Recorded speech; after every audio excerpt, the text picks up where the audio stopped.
Hello, my spookies. This is Joe's Ghost Diaries, and today we're going to talk about different types of hauntings.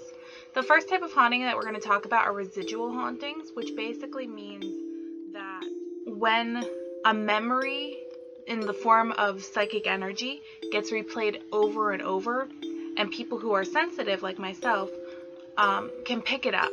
There's something called the stone tape theory that goes into it, and I'd like to talk about that. So, the stone tape theory was inspired by the ideas of 19th century intellectuals and psychic researchers such as Charles Babbage, Eleanor Sidgwick, and Edmund Gurney. Their idea was that psychic energy gets stored in a location or an object and then gets replayed under certain conditions, such as maybe every time at sunset. The sunset is the trigger for those energies to come out and replay the event. It's similar to, and it could actually be inspired by the idea of place memory, which again goes into psychic energy is stored into a location or object and is replayed under certain conditions. Same exact thing. This is also the reason that some ghosts are only seen in particular locations, is because they're purely memories, and that memory is tied to a location or an object. I was always told by my mom to compare it to a broken record. The idea that the broken record, it skips, goes back, skips, goes back, skips, goes back. Same idea. Basically, with residual hauntings, the idea is that it's a broken record, it plays over and over again, and you can't fix it. You can't interact with it. You can't touch it, talk to it, anything like that. It's a residual haunting. It's not intelligent, which we'll get to later. Again, with that, there's no consciousness with it. So again, we can't communicate with it. We can't speak to it. We can't interact with it. That is different from an active, also known as an intelligent haunting, and I'll use those terms intermittently. An active, intelligent haunting is when it's an actual human spirit that has a consciousness, has the ability to interact with us, and we can communicate with it. We can ask it to do things. That's what an active or intelligent haunting is. Both of these are different from a poltergeist. First of all, poltergeist is German for noisy ghost. Their activity focuses on a person rather than a location. And the activity ceases when the person goes away for any length of time or dies. The activity is centered around a person, not a location. Poltergeists are responsible for loud noises, objects moved around, levitated, or destroyed, and pinching, biting, hitting, or tripping. There's multiple theories as to what they are, and I'll go over them briefly right now. First, they could be pranks. It could be psychological, like you just don't remember putting something there and now it's there, and I know I'm guilty of that.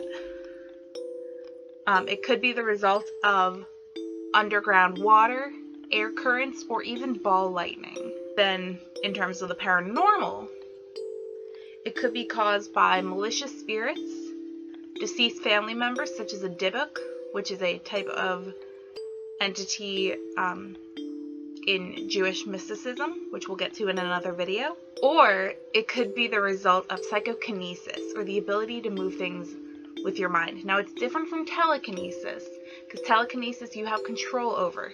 We all have emotional or psychic energy, and you've probably felt it build up, do its thing, be a certain way. It's usually responsible for your emotions. Now, if you don't have a healthy outlet for the extra energy that you have, let's say that you are the matriarch or patriarch of a family and you don't have time, or you don't feel like you can show weakness. You have to stay strong for the family, so you can't let out your emotional energy. Then it can come out in poltergeist activity, because the energy needs somewhere to go, and if you don't give it an outlet, such as creative writing, exercise, journaling, crafting, playing with your dog, like whatever you do to get rid of your emotional energy is valid and totally okay. If you don't let it out, that's when psychokinesis kicks in and your energy escapes your physical body and manifests as poltergeist activity. That is what I believe a poltergeist is. With this idea of psychokinesis, it explains why the poltergeist focuses on one person, and why when that person leaves or is deceased, why the activity stops, because it's focused on a person, not on a location or multiple people. This also explains the randomness of the actions that a poltergeist can cause, such as stacking of chairs, stacking of cups, destroying random objects, opening and closing drawers randomly. Poltergeist activity is never conscious, and it's never with any like real rhyme or reason. So if somebody is having poltergeist activity, I would recommend finding some sort of healthy outlet. Therapy is a good outlet, art is an outlet, music is an outlet, reading, going for a walk, taking care of your pet. These are all good outlets that you can use to help alleviate the psychic energy and prevent the psychokinesis from happening. So that is different types of hauntings. I know I didn't cover demons. We will get to that in a different video because I want to cover demons from all different cultures, and that's a very long video. Please send your personal stories, spooky, ghosts, Bigfoot, aliens, you name it. You can send it to joesghostdiaries@gmail.com and I will get to it. You can also follow us at Joe's Ghost Diaries on Twitter. Like our page on Facebook at Joe's Ghost Diaries, and you can become a Patreon donor at Joe's Ghost Diaries. We have 2 tiers: Ghost Children at $3 a month. That gets you our bloopers and voting for different video content and voting for other cool stuff.